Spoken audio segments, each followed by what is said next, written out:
శ్రీ లక్ష్మీ గణపతి చేనేత హస్తకళా మేళా ప్రదర్శన మరియు అమ్మకాలు. స్థలం శివశక్తి కళ్యాణ మండపం. తిరుపతి చేనేత ఉత్పత్తులు, పోచంపల్లి సారీస్, మంగళగిరి సారీస్, జైపూర్ బెడ్షీట్స్ మరియు మొదలైన వస్తువులు లభించును. తిరుపతి నగరపాలక సంస్థ పరిధిలో 27వ డివిజన్ సంబంధించి మల్లయ్యగుంట కట్ట వద్ద మంగళవారం ఉదయం మేయర్ అధికారులతో కలిసి డివిజన్లో పరిశీలించారు.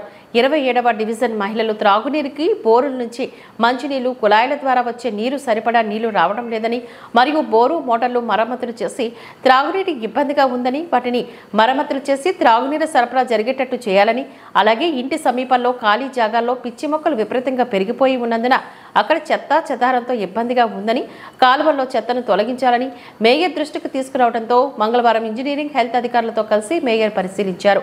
ఈ సందర్భంగా మేయర్ డాక్టర్ శిరీష మాట్లాడుతూ రేపటి లోపల బోర్లు మరమ్మతులు చేయించాలని, పాడైపోయిన పాత పైప్ లైన్లు తొలగించి కొత్తవి ఏర్పాట్లు చేయాలని, త్రాగునీరు ఇబ్బంది పడకుండా చూడాలని ఇంజనీరింగ్ అధికారులను ఆదేశించారు.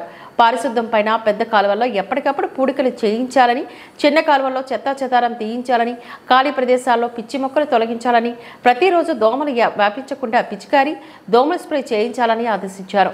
మేయర్ వెంట నగరపాలక ఇంజనీర్ చంద్రశేఖర్, డిఈలు Narendraraju, sanitary supervisor Sumathi, sanitary inspector సచివాలయపు సిబ్బంది గోపాల్, కృష్ణ, పల్లవి, పావని, డివిజన్ నాయకులు చింత రమేష్ యాదవ్, గజేంద్ర, మునికృష్ణ, భాష, శివ తదితరులు పాల్గొన్నారు.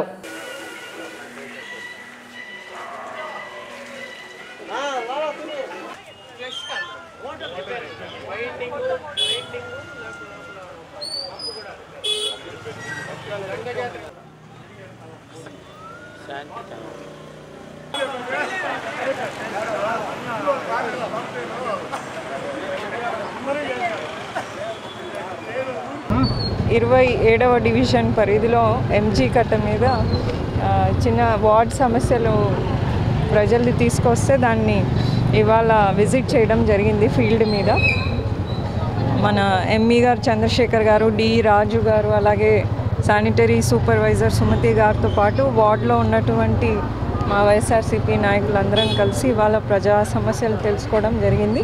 సో వాళ్ళు చేసినటువంటి ఫిర్యాదులకు తక్షణమే స్పందించి ఎంఈ గారు కానీ, సూపర్వైజర్, శానిటరీ సూపర్వైజర్ కానీ వాటిని పరిష్కరించే విధంగా చర్యలు తీసుకుంటారని హామీ ఇవ్వడం కూడా జరిగింది.